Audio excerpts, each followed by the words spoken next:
Welcome back to the Buddhist Audio Bookshelf YouTube channel. Today, we continue our reading of Meditation by Thanissaro Bhikkhu, also known as Geoffrey DeGraff. We deeply value your support. Please like and share this audiobook to reach a wider audience, allowing more people to benefit from its wisdom. Don't forget to subscribe to our channel, ensuring you receive immediate notifications as we upload new content.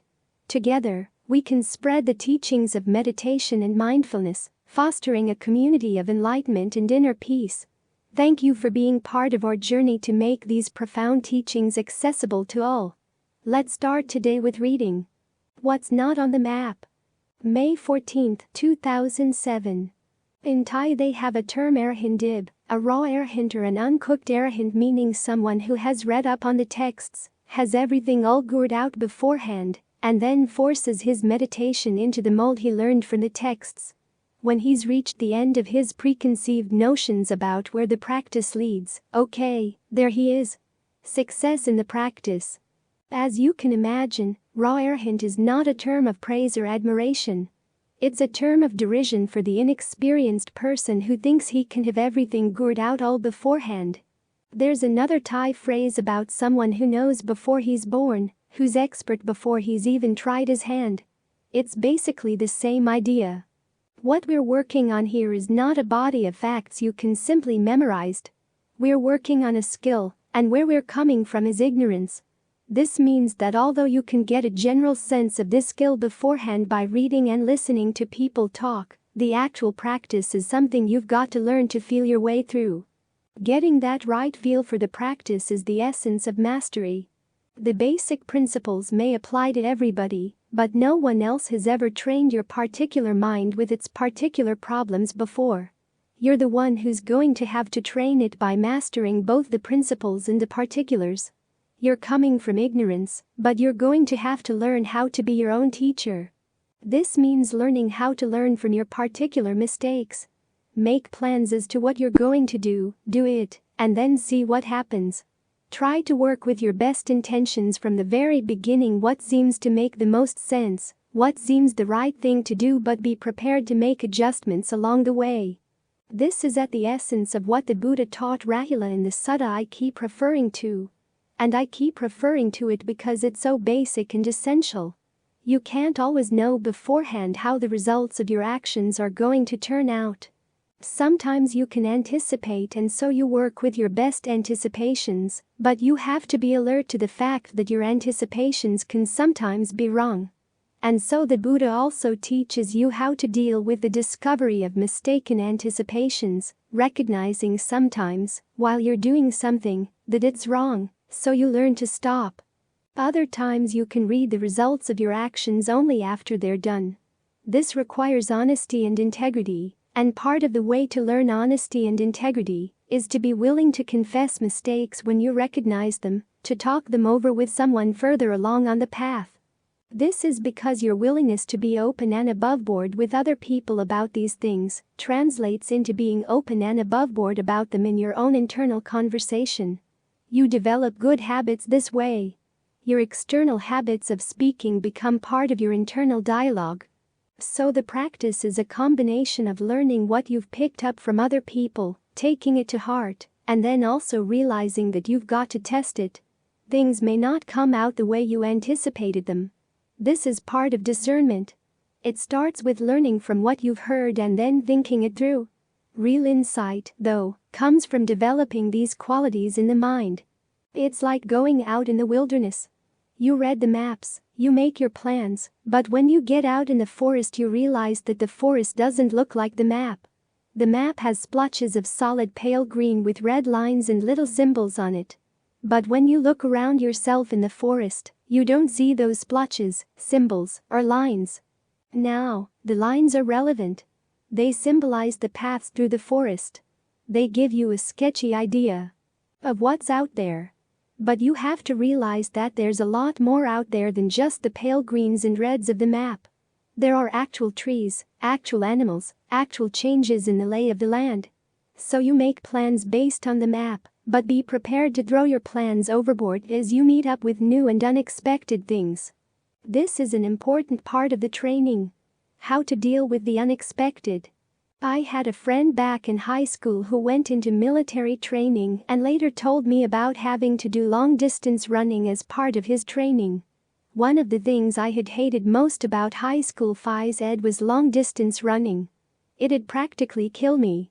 My worst memories of phys ed class were having to do a mile run and coming back and getting dizzy, throwing up, and having to lie there on a bench in the locker room, feeling like I was going to die. So what my friend told me sounded like a horror story. Part of his military training was running for a mile with a full pack on his back. Of course, everybody was anticipating the finish line at the end of the mile. But as they reached the finish line, the instructor said, "Okay, one more quarter mile." As you can imagine, there were complaints. But the instructor said, "Look, when you're engaged in a battle, you can't have predetermined lines about this as how far the enemy's going to chase you, or that you have to GHT only up to VPM. You may have some expectations of how long the battle is going to last, but you can never know. You've got to be prepared for it to last a really long time. And you've got to learn how to ND the inner resources you can draw on when you get pushed beyond what you think are your limits."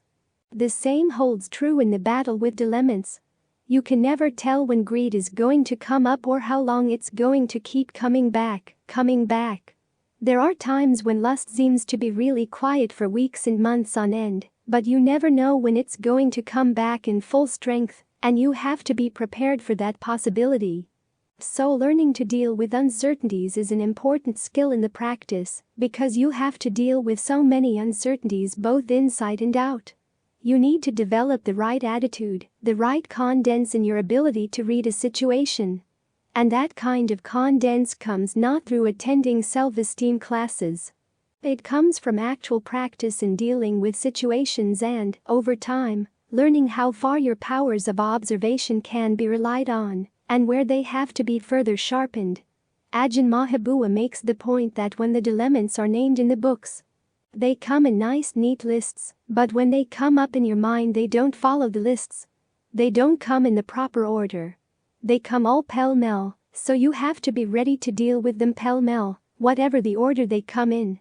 As in that question the king of Thailand once asked Luang Phu Dun, "Which dilemma do you have to deal with RST?" Luang Phu's answer was, "Whichever one arises RST." Sometimes there are going to be subtle ones and sometimes blatant ones.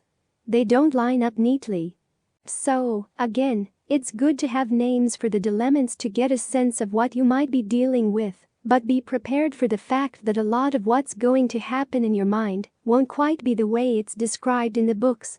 Ajahn Lee once commented that the ways of the mind are so many that no book on earth could possibly cover them all.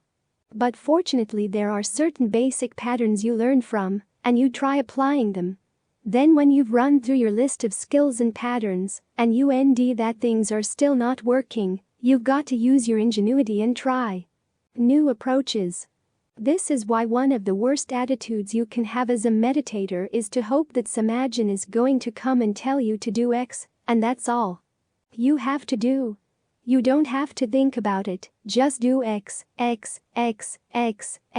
obey his instructions, and you're guaranteed to come out right at the end.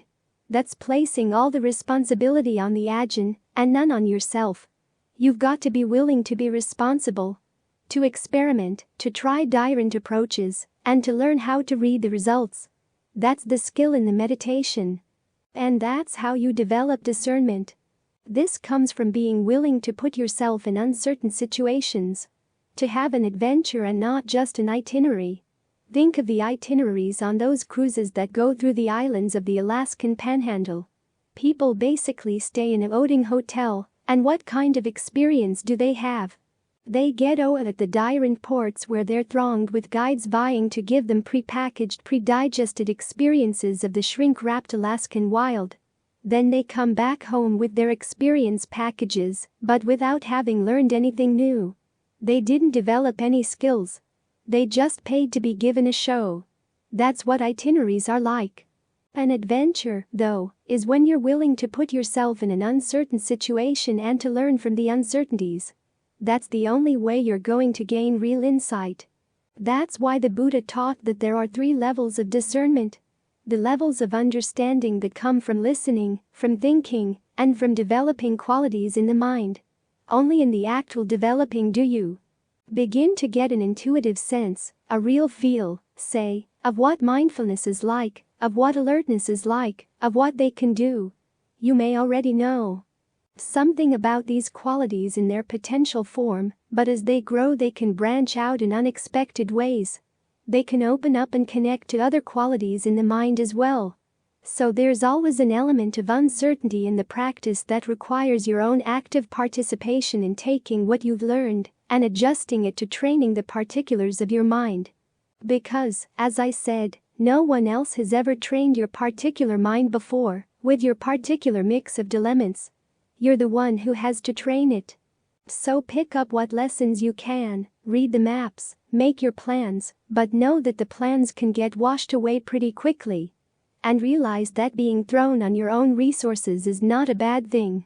It's where genuine insight comes. As Ajahn Mahabua says, discernment doesn't arise until you end yourself cornered at the end of your rope. It may not be a pleasant place to be, but it's where new alternatives show themselves if you're willing to look for them. Otherwise your practice is like processed cheese. No matter what kind of cheese goes into the factory, it all gets mixed with oil and comes out tasting the same. Craft Velveeta has not changed much since I was a child. They may package it differently, but it's all very predictable and all very blah. But we don't want processed cheese in the practice. We don't want blah insights. We want something better than that. Any practice that requires less than your full participation and less than your full willingness to put things on the line is never going to offer you any real surprises. Actually, awakening is quite a surprise when it comes. So learn how to deal with the little surprises, and the big surprises will have an opportunity to show you that there really is something special in life. After all, the Buddha said there are 4 noble truths. It's not that all life is suffering. Part of life is also the end of suffering if you open yourself up to what often might seem like impossibilities, improbabilities. There's a passage where the Buddha says that we practice to see what we've never seen before, to attain what we've never attained before, to know what we've never known before. Which means being willing to do things we've never done before, to encounter things we've never planned for before. So learn to enjoy that adventurous aspect of the path, because it's crucial. Always willing to learn. May 21, 2008. One of the habits of a good craftsman is a willingness to deal with uncertainties. You take the range of skills you've developed, and you're willing to apply them to new situations, new problems. You experiment. And you deal skillfully with failure. You try again until you can see how the basic principles of your skill can be extended in that particular set of circumstances, to that particular set of problems. The same principle applies to meditation. You may end as you're dealing with the breath energy in the body that there are parts of the body you have trouble integrating into your range of healthy breath energy. So you have to learn how to think about those parts in new ways. If you try to push them out of you or ignore them, they don't go away. They come back with a vengeance. So learn to think about them in ways that can include them in the breath. For example, if there's tension in your neck or your shoulders, think of the neck and shoulders actually doing the breathing, and they're breathing just for themselves. The fact that they're tense may mean that they've been breathing for other parts of the body, while they themselves are starved. So let them have their LL of breath energy. Often, if areas of the body have been starved of breath energy, you'll have to start out with lots of deep long in breaths and shallow out breaths to get them re-energized. Be careful not to squeeze those areas on the out breath. Let them do the breathing, and for the time being it's fully for their bean tea. If your brain feels foggy, you can think of the breath energy coming in and out of the brain, that the brain is doing the breathing. Or the spinal cord is doing the breathing. See what that does to the breath energy if it helps to open things up or to strengthen parts of the body that are weak. If it doesn't work, experiment to see what does work. As a meditator you always want to be expanding your range of skills, consolidating what you've learned, and then seeing how it can grow. In doing so, That you expand your sense of who you are, of what you can do, of what's possible. But that sense of who you are. Don't focus primarily on that. We have ways of typecasting ourselves. You fall here or there on the Enneagram. You're a smart person, a dumb person, a sensitive person, a clod, or whatever. If you think in those terms, you tend to limit yourself. What those types are the areas you tend to fall back on, the range of skills you're already comfortable with. But you don't want to be limited to those skills. You have to be willing to deal with uncertainties, which means being willing to develop new skills. There are certain roles that you're comfortable in, but things can't progress if you stay limited to those roles. You can't let your desire for self-esteem limit you just to the things you already know how to do well. It's a common tendency. When you see that you can do something well, you can pat yourself on the back that you handled that situation well from that angle. But maybe you handled it poorly from another angle. That's an area you don't like to look at because it doesn't feed your self-esteem. And that way, you stay blind. Or you're used to certain patterns in your emotional life. Like patterns in the weather, they seem natural because they're the ones you're used to. When I was younger, I lived back east. Like everywhere east of the Rocky Mountains, the heat during the summer would build and build and build, and then there would be a huge thunderstorm. The heat and humidity would be dispersed, and things cooled down. You got used to thinking that that's the way it has to be. The heat and humidity build into a thunderstorm that clears everything. Now you live here in California, and the summers aren't like that at all. When the cool air comes in, it comes in stealthily, very quietly. You go through a heat wave and then one morning you wake up. Fog. It crept in overnight without warning, with no clear line to tell you, now the heat is going to break. It's a direct pattern.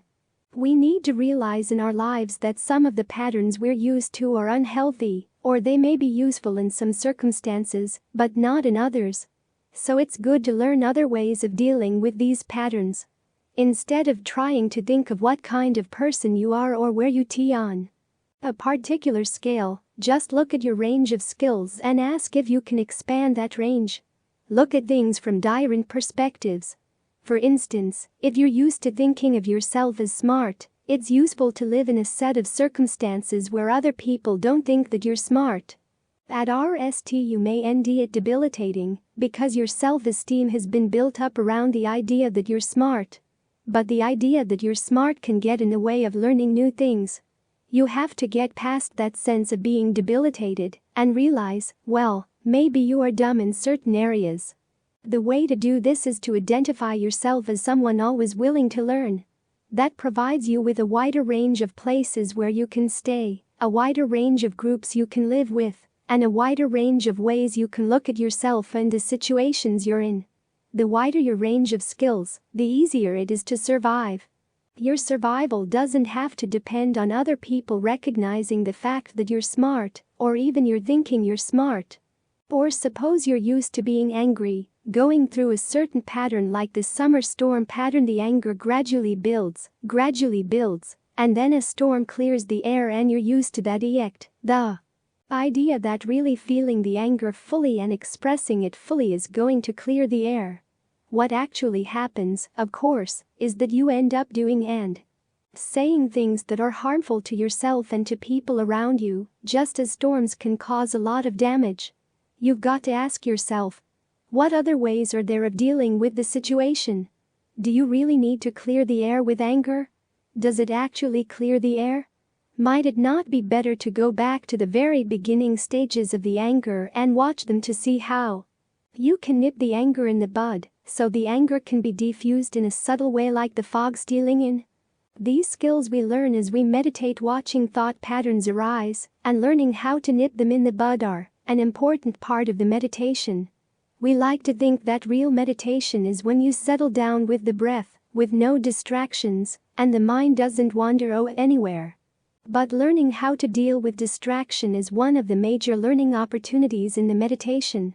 Seeing how the distraction begins, how there's a little stirring in the mind, and then, depending on what you want, how you place a meaning on that stirring and get attracted to it, involved in it. It becomes a little movie you want to follow, and then you're wherever it takes you.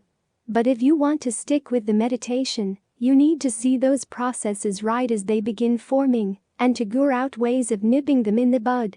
Questioning the perception, dispersing that little stirring of energy with the breath, getting more alert to what's actually happening, and more mindful of what you really want to be doing with the process. Which means that, in learning how to deal with distractions, you learn an awful lot about how the mind works, how states of becoming arise. Then you take this skill and use it in daily life. When you run up against patterns in yourself and your relationships to the people around you, as in that old book, Games People Play, you have to ask yourself what games you like to play. The games you feel comfortable playing, the ones you feel you can play well. Are they really good games to play? If not, how can you pull out of those games? That's an important range of skills to develop. And again, as you're meditating, learn which areas of the Dhamma apply to which phase of the emotional waves you go through. In the beginning stages where the wave is still subtle, you can apply the Four Noble Truths. Look for the stress, look for the craving and the clinging, and do what you can to let go of that craving and clinging. You need to do this early, for if you let the wave develop to a crest, to the point where you're in the middle of a rage, this subtle type of analysis is not going to work. The only thing you can do then is to use dilemma to undercut your dilemma. There's that great passage in the suttas where the Buddha advises, when you're really angry, to stop and think of how, when you're angry, you tend to do and say things that are self-destructive, that destroy your friendships, that destroy your wealth, that hurt your best interests. When you're angry, you don't look good. All of these are things that will please your enemy. Do you want to please that bastard? Thinking in this way uses your pride and hatred to undercut your anger. When things have developed to a full-blown level like that, the subtle teachings aren't going to help. You have to use crude wisdom, which means that even though it works, the results are going to be crude as well. So it's best not to let your emotional waves develop that far. Ask yourself, what happened to all those skills you learned as a meditator? They're not just for sitting quietly on a meditation seat. They're for use in your daily life, to take you out of the unskillful games you've been playing, to give you a wider range of actual skills. So look at your life. What in your daily life tends to provoke anger? Watching TV? Listening to the radio? Well, maybe you should watch less TV. Turn over the radio. There is that principle called restraint of the senses, you know. When you look at things that provoke anger, it's often not the case that the things actually provoke your anger. You're out looking for anger because you want the storm. But what does the storm really accomplish, aside from a lot of damage? Learn how to look at the people you dislike in a different way. Learn to think about the situations that would normally provoke anger in a different way. If you find that you can't look at the news without getting angry, it means you can't look at the news yet. You're not ready for it. If you want to get involved in social action, learn how to look at the news in a way that gives you ideas for what could be done, but without the anger. It's possible to recognize injustice and to work for change without getting stirred to anger. When you don't get stirred up in anger, you can work more effectively. This applies in your personal life as well, in your relationships with people right around you. They may do things you dislike, but instead of letting yourself get upset, ask yourself, what would be the most effective way of stopping that kind of behavior? The most effective way is rarely the root of anger. There are more subtle ways, more indirect ways, that are much more effective, much more lasting. But they're not going to occur to you if you're boiling over with indignation. You may come to realize that you actually used the injustice or the wrong situation to play a game of anger. So start questioning your motives. Is it really the injustice you care about, or is it the charge of the anger? This way you bring the range of skills you develop in meditation into your daily life. You'll probably see things about yourself that you don't like, but hopefully the meditation should have put you in a position where you're ready to face those things maturely and deal with them skillfully. This is why, when the Buddha taught Rahula how to meditate on the breath, he taught him to develop the perception of inconstancy. As he said, if you focus on inconstancy, It helps to deconstruct the conceit that I am. Now, ordinarily we think of conceit as one of the last things you abandon in the practice. It's a fetter that only arahants can abandon totally. But you want to learn how to question it right from the very beginning, because it often gets in the way of the skills you could be developing as a meditator or applying to new situations in life. When you can let go of that conceit even though you can't totally conquer it, at least put it out of your mind for the time being, it allows you to look at situations less in terms of what you are, and more in terms of what you can do with the range of skills at hand. And do what you can to expand that range of skills. Ajahn Lee talks about knowing when to play the role of being a smart person, knowing when to play the role being a dumb person. The same with strength and weakness. Most people don't like to appear weak, but there are times when it's useful to play the weak role. You learn a lot about other people that way. What this means is that you want to be able to play both the weak role and the strong role whenever necessary. Last week I was talking to a woman who was dealing with a difficult situation at work. She had begun to realize that it just wasn't worth keeping up the GHT, that she'd be better off quitting the job. But part of her didn't like the idea, for she was going to look like a loser. She liked to think of herself as a warrior. Well, that's a very incomplete understanding of what it means to be a warrior. A good warrior knows which battles are worth ting and which ones aren't. It's when you're really confident in yourself as a warrior that you're willing to look weak or demure when you know it's to your advantage to do so. In other words, you're willing to play lots of different roles and to learn how to expand your skills in all the different games you might be playing with other people, so you're not stuck in the same old narrow range of games, narrow range of skills. You're able to take on different identities as they are appropriate for the occasion. This is a principle that applies to the outside area of your daily life and also to the inside area of your meditation. Learn how to live with uncertainties, with the confidence that you can learn from them and expand your skills. It's an important step toward freedom, this ability to expand your range. If you need a working hypothesis about who you are, what kind of person you are, make it the kind of person always willing to learn. That sort of identity doesn't set you up for a fall. In fact, it aids you all along the path. But once you realize that it's the identity you want to take on, make sure that your attitudes really carry it out. Joy in Eart. September 6, 2007. Often you hear that there are two ways of approaching meditation. One is to put in lots of neurotic, miserable Eart. You stress and strain with your heart lie set on the time someday in the far distant future when you'll nally become awakened. The other approach is to realize that the Dhamma is all around you in the present moment. You just relax into the present moment and there you are. Now, if those were the two only alternatives, the second would obviously be the only reasonable approach. But there are other alternatives as well. It's possible to relax into the present and still be led with delusion. It's possible to enjoy putting Eart into the practice, to thrive on challenges, to realize that there's a mature way to relate to the goal of awakening, and actually get there. You realize that, yes, the experience of awakening is not here yet, it's someplace in the future, but to get there you have to focus on here. And focusing on here is not just a matter of relaxing, there's work to be done. Ajahn Lee has a good analogy. He says the practice is like trying to get fresh water out of salt water. The fresh water is already there in the salt water, but just allowing the salt water to sit and relax for a long while is not going to get the salt to separate out. You have to distill it. The re of your distillery is analogous to the Eart that goes into the practice. If you don't put in the Eart, you're never going to get fresh water out of the salt water. But the trick is learning how to sustain Eart so that you don't give up when the going gets tough. The best way to make it all the way there is to figure out how to enjoy the work here.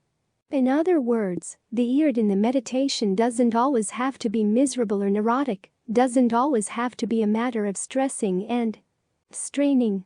Sometimes it will require strong Eart, sometimes very subtle Eart.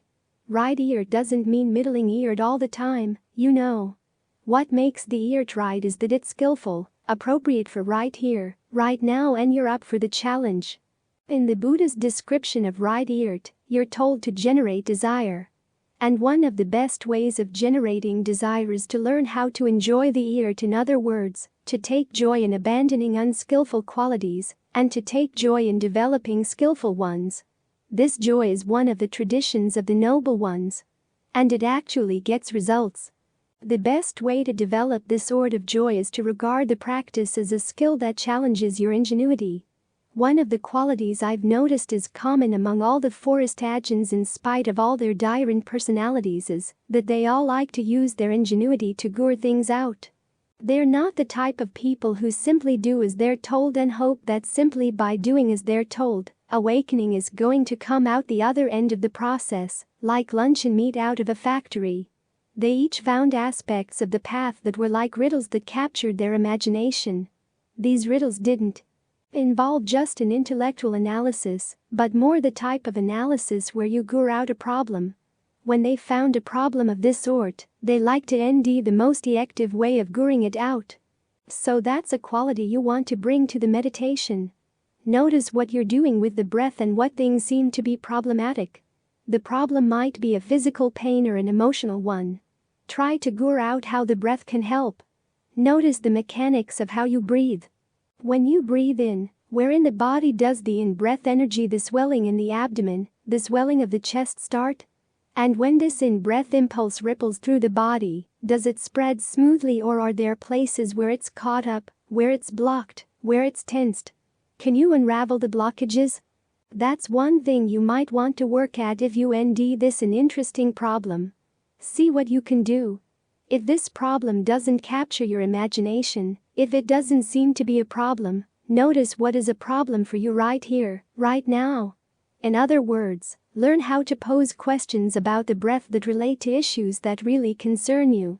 Learn how to go about goring out the answers and judging when you've found an answer that really works. Another common tendency in the forest tradition is not to explain everything beforehand. The ajahns tend to give each meditator the opportunity to gore things out.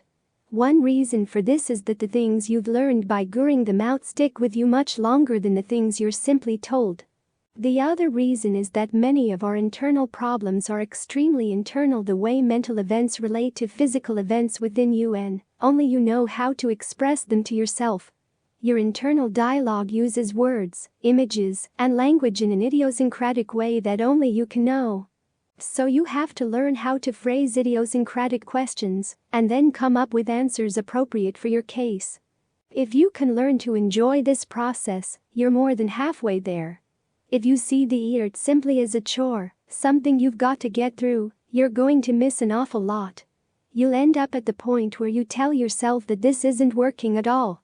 You'll want to go back to what people in the 19th century called the gospel of relaxation, the idea that relaxation, simply accepting things as they are, is going to cure all your ills. This has been with us for a long time in America. The idea that if only we could learn how to relax, everything would be okay. We've been at this for more than 100 years, and even though it still hasn't worked out, the idea hasn't lost its appeal. And it's certainly not the Buddha's take on the problem.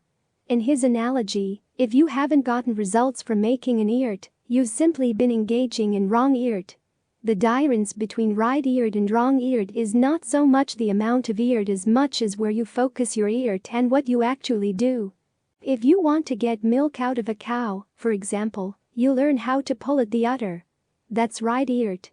Wrong eart is trying to get milk out of a cow by twisting her horn.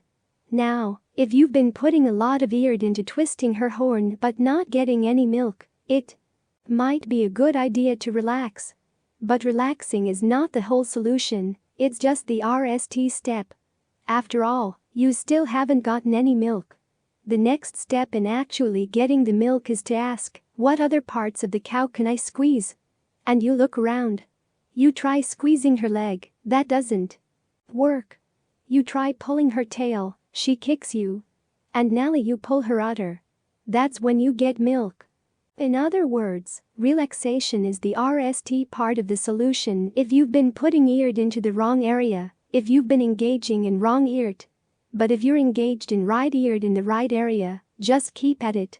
As your ear gets more consistent, you start getting results.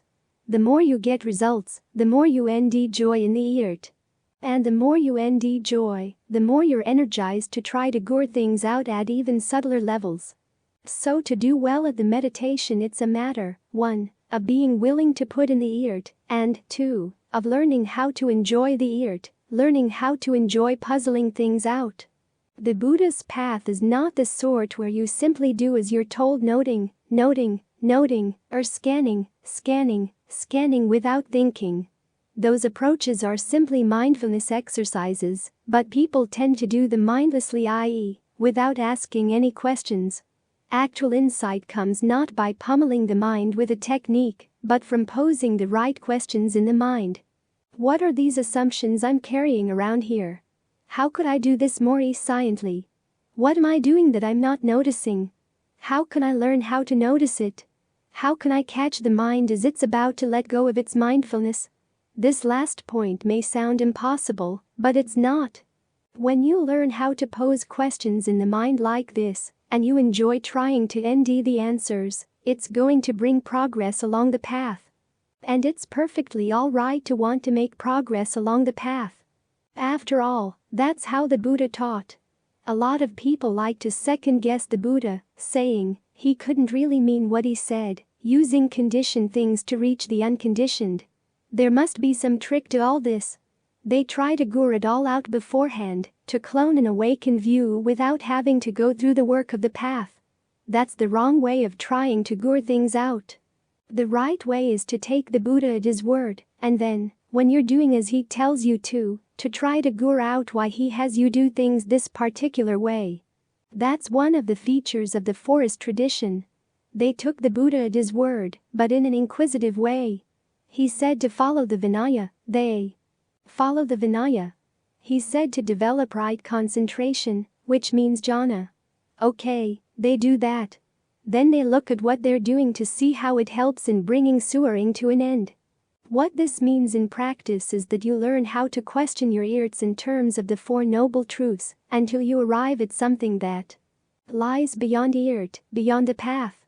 But you can't get to the beyond unless you go through the of the path. In fact, it's in focusing on the doing of the path that you actually come across the beyond. So take the Buddha at his word. There is right ear. When the Buddha singled out 3 of the most important factors of the path in helping right concentration, they were right view, right ear, and right mindfulness. These are the most important helpmates or requisites for right concentration. These are the factors you want to focus on while you're meditating. Right view, right ear, right mindfulness, right concentration. They all involve doing things, developing things, watching the results, and then when you see something unskillful happening, letting it go. If you learn how to take joy in the developing and joy in the letting go, you're on the noble path. And it's not a bad place to be. It's better than being stuck in a place where you're trying to clone awakening and end up with nothing but wrong view, wrong mindfulness, and wrong all the way down the line. No milk in your pail, and an irritated cow besides. So take the Buddha at his word. And be up for the challenge because it can be a lot of fun. Generating desire. November 28, 2008. Part of the definition of right concentration is that you seclude your mind from sensual thoughts, from sensual obsessions, and it's not easy. The mind likes to spend a lot of time planning sensual pleasures. A man once came to see Ven Ananda and said, I hear that the monks, even the young ones, train their minds to put aside sensual passion, sensual thoughts, sensual plans. I don't believe that. How can that be? So Ananda took him to see the Buddha, and the Buddha said, well, even when I was a young monk it wasn't easy. My heart didn't leap at the idea of giving up sensual passions. But I realized that for the mind to gain stillness, to gain a sense of solidity, it would have to put sensual passion, sensual ideas aside, at least for the time being. The way he did it was twofold. One was to think of the drawbacks of sensuality, and the other was to think of the rewards of renunciation. If we compare this to the factors of the path, it falls under right ear as we chanted just now, Chandam Janeti, generating desire. Desire does have a role in the path. The desire to abandon any unskillful thoughts that have arisen, to prevent unskillful thoughts from arising again, to give rise to any skillful thoughts or mental qualities that haven't yet arisen, and to maintain and develop those that have. In each case, you have to generate the desire for the ear to happen. Try to get your mind on the side of the idea that this is what you want to do. This involves psyching yourself up, giving yourself reasons that actually motivate you to put aside your usual obsessions and to look for something better. The texts recommend many different ways of doing this. You start with the Buddha's RST method, learning to see the drawbacks of sensuality. The Buddha has lots to say on this topic, gives lots of analogies for understanding the drawbacks of sensuality. It's like a pit of burning embers, a drop of honey on the blade of a knife, a chain of bones without any meat. Once when I was in Laguna, someone complained, "Why is there so much on the drawbacks of sensuality?" Because we're so strongly attached to sensuality. You have to keep hammering the point home that sensual desire carries heavy drawbacks. All the trouble that lay people go through in work, for instance, working and working and working to get paid, so that they'll have the money to buy pleasures. Then there's fear that they may not get paid. Or even if they do get paid, it's not going to be enough. Or it's going to get stolen. Or, as the texts say, kings or thieves will make away with it. Hateful heirs will make away with it. It's because of sensual desire that we get into wars and battles, even battles at home. There are a lot of drawbacks to sensuality, and it's good to think about them on a regular basis. It helps incline the mind to the idea that maybe it would be good to put those thoughts aside and see if you can develop a sense of ease, a sense of well-being that doesn't have to depend on them. It's not as if the Buddha is going to starve you. He gives you an alternative pleasure, one that's safe, that provides real nourishment. In the beginning it's hard because part of the mind doesn't want to settle down and work toward it. So you have to go on faith, on the conviction that this is something you really should want. That right there may seem to be a contradiction. Putting together the terms should and want. We think of wanting as something that happens naturally, and the shoulding as unnatural. But you can induce a desire, you do it all the time. So if you want to be truly happy, you should induce desires for the causes of true happiness. Seeing renunciation as rest is another tactic for generating desire. The canon contains a famous account of a former king who becomes a monk. He goes and sits under a tree, exclaiming, "What bliss, what bliss!" The other monks are afraid that he's recalling his past pleasures as king, so they go tell the Buddha. The Buddha calls him into his presence and says, "I hear you've been sitting under a tree, exclaiming, 'What bliss, what bliss!' What do you have in mind as you say this?" And the monk says, "Back when I was a king, I couldn't sleep at night. Even though I had guards posted inside the palace, outside the palace, inside the capital city, outside the capital city, inside the countryside, and outside the borders of the countryside, I still couldn't sleep at night for fear that I would be attacked and killed. But now I sit under a tree with my wants at his head, my mind like a wild deer, feeling no fear from any direction. That's the bliss I'm thinking about. That's the bliss of renunciation, a possibility that doesn't even occur to most people. We see this so many times. People who have amassed wealth, amassed power, realize that they're in danger because of their wealth and their power. So they set up prisons for themselves, gated communities with walls, security cameras, watchmen, and guard dogs. Very few of them realize that they'd be a lot better off abandoning that wealth and learning how to sit happily under a tree in the woods with a mind like a wild deer. So those are two ways of inducing the desire to let go of unskillful states and to develop skillful ones. Seeing the drawbacks of sensuality and allowing your imagination to conceive of the rewards of renunciation. There are other ways of inducing desire as well. One is humor.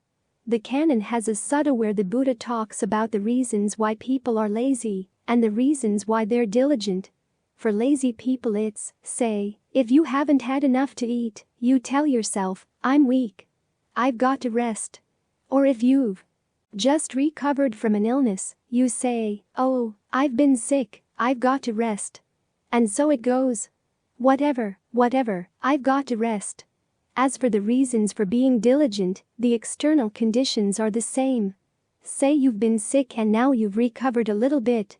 You tell yourself, "I don't know. Maybe the illness could get worse, so I should try to practice now while I've got at least some strength." Or you haven't had much to eat. You realize, "My body's not weighed down by food. I'm not drowsy. It's great for practicing." And so on down the line. In other words, the externals are the same in each case. The reasons that some people see as obstacles to their practice, other people see as opportunities. The difference lies simply in the attitude they have toward them. The way the Buddha phrases these cases is humorous, for the lazy excuses are attitudes we all know too well. When you can laugh in a good-natured way at how your laziness justifies itself, it loses some of its power over you. The Buddha also recommends using a sense of pride and honor as a reason for wanting to practice. For the monks, this means living up to the fact that you're a monk. When you say you're a contemplative, are you really a contemplative?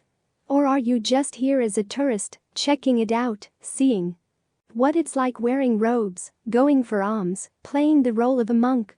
If you had any sense of honor, you'd want to make your mind the mind of a monk, the mind of a contemplative.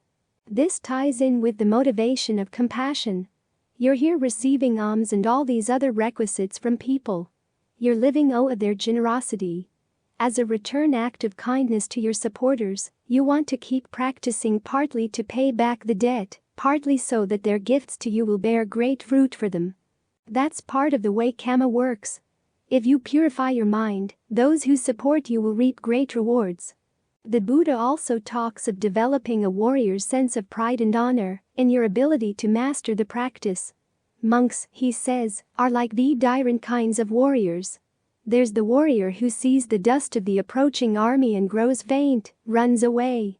There's the warrior who sees the top of the banner of the approaching army, feels faint, runs away.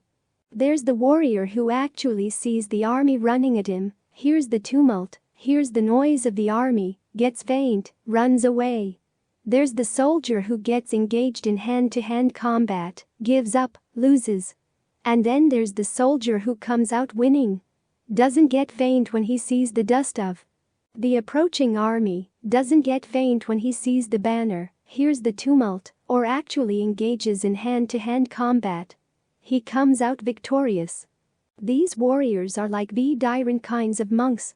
There's the monk who hears that there's a beautiful woman in that village over there. Just the thought that there are beautiful women out there is enough to make him give up the training. That's the one who grows faint on seeing the dust of the approaching army. Then there's the monk who gives up when he actually sees a beautiful woman. He's like the warrior who sees the top of the banner of the army, gets faint, runs away. Then there's the monk who faints on hearing the tumult of the approaching army, i.e., he's sitting out meditating under a tree, and a woman comes up and teases him, makes fun of him, and he gives up the training. Then there's one who gives up when engaged in hand-to-hand combat. In other words, the woman actually comes up and throws herself all over him, so he gives up the training. The one who comes out victorious doesn't grow faint or give up with any of these things. He sticks with his resolve that he's going to try to overcome his sensual passion, regardless. The Buddha teaches in this way to instill a sense of honor, a sense of pride that mastering this practice is an accomplishment. Some people look down on monks. There's one Vipassana teacher I know whose highest praise for me is that I would have made a good layperson. For him, most monks are losers. But he's wrong. See that our ability to overcome sensuality is not a weakness, it's a strength. It requires a sense of honor to do this, a sense of pride and mastery. Of course, the problem with pride is that you tend to compare yourself with other people, but there are times when it serves a good purpose. And ultimately the Buddha tries to put a check on comparisons like that, reminding us that we're not here to compete with other people. We're here to compete with ourselves. When he talks about the traditions of the noble ones, your ability to be content with whatever you get in terms of food, clothing, and shelter. He says that you're also careful not to compare yourself with other people who live more luxuriously, who are not so content. You don't try to exalt yourself or disparage others around this issue. You realize that you're here to overcome your own weakness, not theirs. As he says, when you're able to overcome your weakness and heedlessness in this way, it's the same as when the moon released from a cloud illumines the world.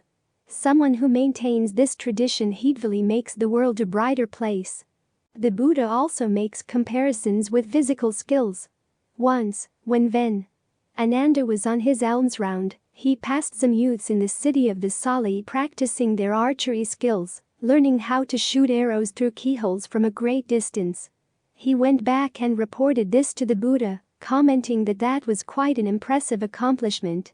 So the Buddha asked him, which is more difficult, to pierce a keyhole with an arrow, or to take a varina hair and use it to pierce the tip of another varina hair?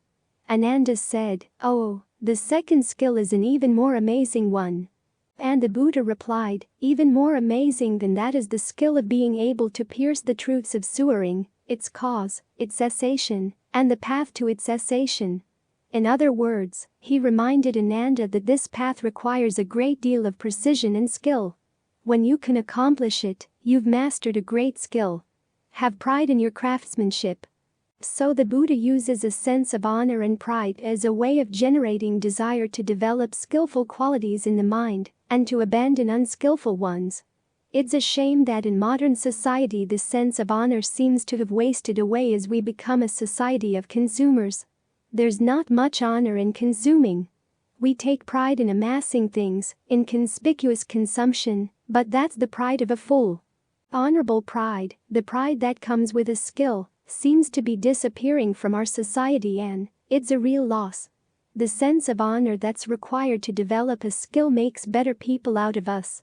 If you can think of some skill you've mastered, and the sense of pride and accomplishment that came from having overcome whatever problems, whatever difficulties lay in your way, you can take that same sense of accomplishment and apply it to the practice, realizing that this is a much more demanding skill, but also much more rewarding, much more useful. The fact that it's demanding should simply spark you to even greater efforts, greater enthusiasm, so you can generate the desire that's such an essential part of right effort. So instead of bemoaning the fact that you have to give up this or give up that, think of the good things that appear in your own mind when you have the strength to give them up. After all, renunciation is not only a skill but also a wise exchange, a wise trade.